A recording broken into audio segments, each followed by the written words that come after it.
Comment ça va se transposer dans la vraie vie, ma transmission? Est-ce qu'il va y en avoir plus? Est-ce qu'il va y en avoir moins? Le fait qu'on ferme, disons, on ferme à peu près le Québec pendant un mois dans le temps des fêtes, on se donne 4 jours, le droit de fêter pour 4 jours. Quand je dis ça, c'est parce que ça, c'est si on respecte évidemment le contrat moral que nous a demandé le gouvernement du Québec les 24, 25, 26 et 27 décembre pour fêter. À part de ça, ben, on s'enferme, je dirais ça comme ça, une semaine avant, une semaine après. Ce matin, Patrick Filion est avec nous. Il est enseignant en biologie, notamment microbiologiste au cégep de l'Outaouais. Bonjour, M. Filion.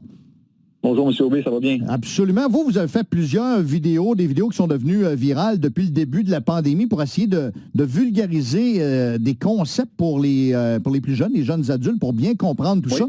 Comment, quand vous entendez ça, une nouvelle comme ça, comment est-ce que vous voyez ça? Est-ce que ça va vraiment régler tous les problèmes au Québec?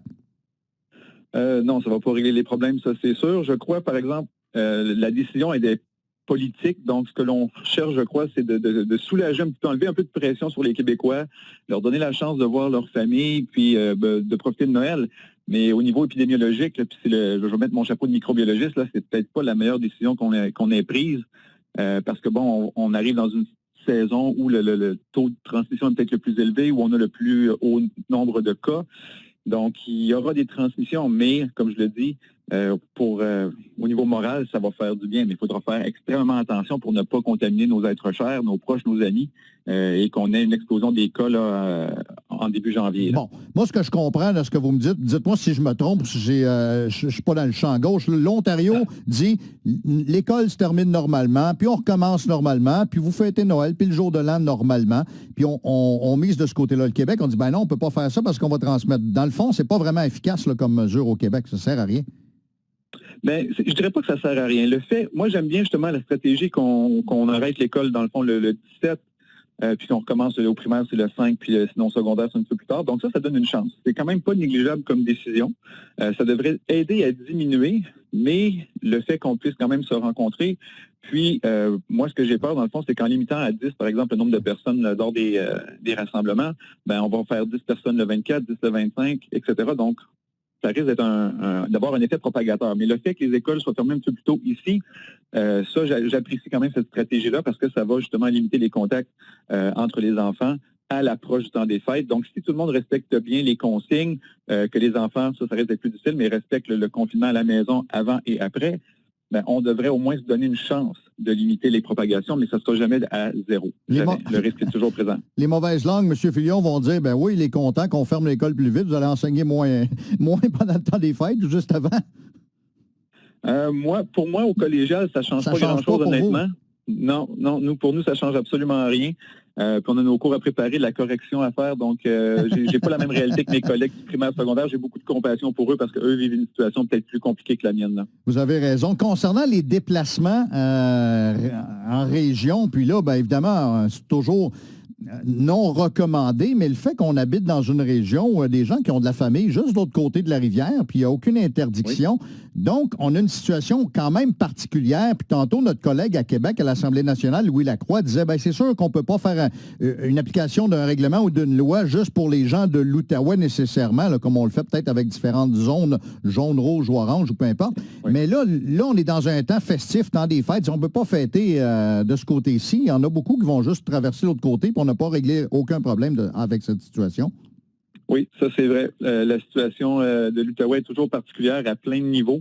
Mais oui, il y a la réalité frontalière. Puis bon, on sait qu'à Ottawa, il y a quand même un nombre assez élevé de cas aussi. Donc, si les gens ont de la famille, ont des amis, ils veulent se rencontrer, il y a de fortes chances effectivement que les gens traversent les ponts, puis que la transmission communautaire se fasse. Donc, c'est un risque, puis c'est une réalité avec laquelle on doit vivre là, dans notre région. Malheureusement. À vos yeux, quelle aurait été la situation ou la décision la plus efficace?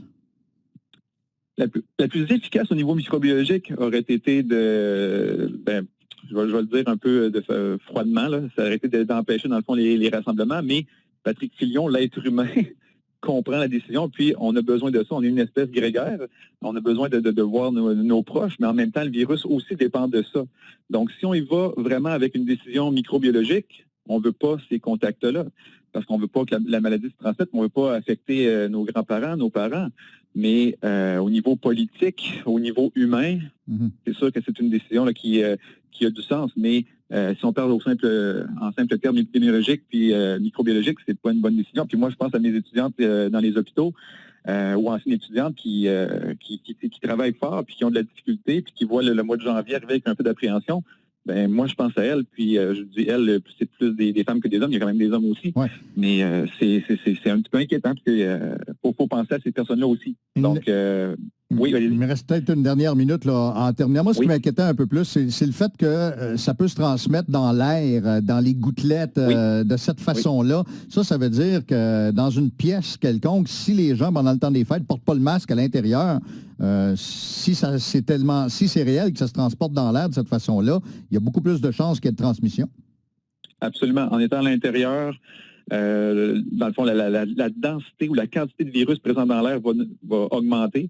Donc, si on est plusieurs dans la même pièce, puis que les pièces ne sont pas aérées, s'il fait moins 10, on va peut-être pas ouvrir les fenêtres comme on le ferait l'été. Donc, ça, c'est différent justement de la situation de l'été dernier où on est à l'extérieur, on peut se rassembler. Là, on va être à l'intérieur, pièce fermée. Les gens vont se rapprocher, n'ont peut-être pas envie de porter le masque. Là, en présence de notre famille, de nos amis, on veut célébrer. Donc, tous les facteurs sont là pour avoir une tempête assez extraordinaire, là, malheureusement. À suivre, bien sûr, au tournant du temps des fêtes en janvier. Vous êtes bien gentil d'avoir pris le temps de nous parler, Patrick Filion. Merci beaucoup. Ça m'a fait plaisir. Bonne journée. Bonne journée à vous. Vous voyez comment c'est bien expliqué, c'est très clair. C'est un vulgarisateur avec ses nombreuses vidéos, d'ailleurs, pour les étudiants du Cégep d'Outaouais, mais c'est expliqué de cette façon-là. Ça veut dire que c'est à vos risques et périls. Je le vois un petit peu comme ça. Dans d'autres mots, il ne l'a pas dit comme ça, mais en même temps, il comprend le côté où il faut éviter les rassemblements le plus possible. Il n'est pas d'accord avec la décision du gouvernement, mais l'humain, lui, c'est ça.